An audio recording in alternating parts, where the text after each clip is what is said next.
Et vous dites, au fond, je vais commencer des études de psycho, et puis vous allez au cours Florent.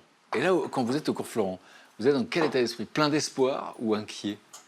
Ben, bizarrement, non, je ne suis pas inquiet. Je m'aperçois qu'avec le recul, je suis confiant. C'est-à-dire que je me souviens, la première fois que j'arrive dans le cours, on est peut-être 50 un lundi matin, et Florent nous dit vous êtes 50, il y en aura 2 qui feront ce métier. C'est sa première phrase. Les autres, il y en aura peut-être 10 en tout qui seront agents, producteurs, et les autres, vous ne ferez autre chose, mais ça vous servira toujours. Et moi, tout de suite, j'ai commencé avec 2. En moi-même, je me dis, j'en ferai partie. Donc, j'ai jamais douté de ça. Je suis un bon acteur, ou je vais le devenir, et je vais y arriver. Et je n'ai jamais galéré véritablement. J'ai toujours travaillé. Mais j'ai tout fait. Hein. J'ai fait des radios, des films industriels. Des RCO me disaient, c'est bien, toi, t'es pas comme ces acteurs qui attendent le rôle principal. Toi, je te vois à la télé, c'est bien, tu travailles comme moi, tu fais des petites choses, t'es comme un artisan. C'est bien, c'est comme ça. Moi, c'est ce que j'ai fait aussi. Et moi, j'étais très heureux. Donc, très vite, Mais en plus, la vie m'a donné confiance parce que j'ai travaillé. Assez rapidement, Oui. vous êtes remarqué par Jean-Michel Ribes, vous êtes remarqué par Francis Huster. Oui. Et on va voir qu'eux vont vous emmener dans des univers que vous n'imaginiez pas non plus. Ben, c'est-à-dire que je me prends en main. Je me prends en main avec un camarade qui s'appelle Charmetan. On rate le conservatoire tous les deux. Et là, on se dit, on va écrire une pièce. Et Jean-Michel Ribes l'a lu. Grand metteur en scène. Un grand metteur en scène et un auteur très reconnu. Il lit la pièce. Il pense que c'est pas nous qui l'avons écrite, parce que c'est pas ces 2 jeunes cons qui l'ont écrite. Si, c'était nous, il adore et il décide de la produire. Et on joue cette pièce et c'est un carton. Et Huster, notre prof d'antan, vient nous voir. Et là, il nous dit, c'est formidable, mais maintenant je pars à la compagnie Renaud-Barreau. Je vais monter le CID avec Jean Marais. Ça vous dirait de venir? Et nous, évidemment, Jean Marais, ça, on est ravis. Et donc, on part avec Francis. Et là, je fais 5 ans de théâtre avec plein de jeunes. On se retrouve avec Clotilde Courreau, avec Emmanuel DeVos, avec Gilles Cohen, plein de gens qui ont fait ce métier. Et avec Jean Marais, qui est une idole française. Qui est formidable et qui est comme mon idole, comme Jean-Paul l'est, puisque lui aussi, c'est le héros, c'est le bossu, c'est tous les films qu'on voit le dimanche soir à la télé et au cinéma, c'est Fantomas. Et le fait d'être choisi par Jean-Michel Ribes, le fait d'être choisi par Francis Huster, est-ce que ça donne confiance en soi quand on a été refusé 4 fois au conservatoire? Oui, ça donne confiance en soi parce qu'on est, on est validé. On a 25, 26 ans, on est content. Moi, je joue un Diderot qui cartonne à 18h30, en même temps que Lucchini qui joue ses premiers Céline. J'ai des critiques formidables. Je suis très heureux. Et à 33 ans, vous tournez avec Lelouch pour la première fois. Oui, même 32 ans. Je fais tout ça pour ça.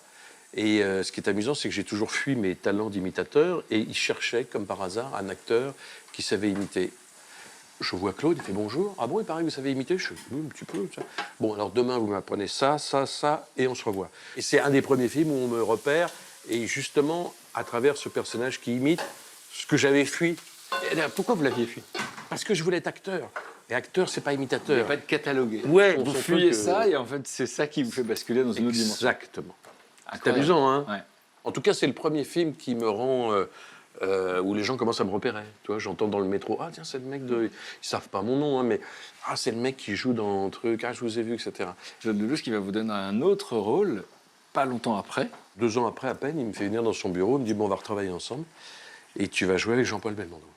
Et je rencontre mon idole, ça a été au-delà de tout ce que je pouvais imaginer, la gentillesse et la générosité, puisque la première fois que je le rencontre en dehors de... Quand je vais le voir dans la loge de théâtre de tailleur pour dames pour lui dire bonjour monsieur Belmondo, il me dit je crois qu'on va travailler ensemble. Puis c'est tout, je lui dis oui au revoir monsieur Belmondo et 2 mois plus tard je vais faire Les Misérables. Le film a déjà commencé, moi j'arrive tout penaud pour prendre ma clé tu sais pour dormir à l'hôtel. Et là au moment de prendre ma clé à la réception j'entends pit, pit. Je me retourne et je vois Jean-Paul avec Tiki Olgado planqué derrière un fauteuil. Jean-Paul m'appelle, je ne le connais pas. Il dit viens. J'ai envoyé mon maquilleur dans une boîte qui n'existe pas. Dès qu'il va être barré, on va tout vider dans sa chambre.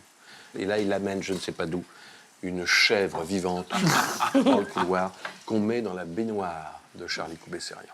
Ensuite, Charlie est arrivé, il dit « Oh putain, ils m'ont emmené dans une boîte qui n'existe pas. » Là, il a ouvert sa porte. Nous, on était cachés, évidemment. Il a vu qu'il n'y avait plus rien. Et ensuite, il a entendu « Bé !» Et il y avait la chèvre dans la baignoire. C'était ma première rencontre avec Jean-Paul. Je me suis dit, on va bien se marrer. Ça a duré 27 ans. Merci, Claude. Vous avez été choisi par Pascal Pouzadou en 2003, c'est votre femme? Oui, alors j'ai été choisi avant, parce que nous nous sommes rencontrés en 1994, et elle voulait faire des courts-métrages, elle était comédienne, je l'ai rencontrée sur un film, et elle m'a dit, mais moi je m'en fous d'être actrice, ma femme, ce que je veux c'est réaliser des films. Alors moi je commençais déjà à tourner un peu avec Lelouch, tout ça. J'ai dit, je vais t'aider à faire tes courts-métrages. Et puis on a fait 3 courts-métrages ensemble. Après elle a fait son premier film, qui s'appelait Toutes les filles sont folles, qui était Très un chouette. film de Jean Desjardins, premier film de Jean, d'où l'amitié qu'on a depuis maintenant génial. 23 ans. Ouais. Isabelle Nanty, tout ça, Barbara Schulz, Camille Japy. Et ce film fait un très très beau succès, et donc ça lui a permis de faire 4 films derrière.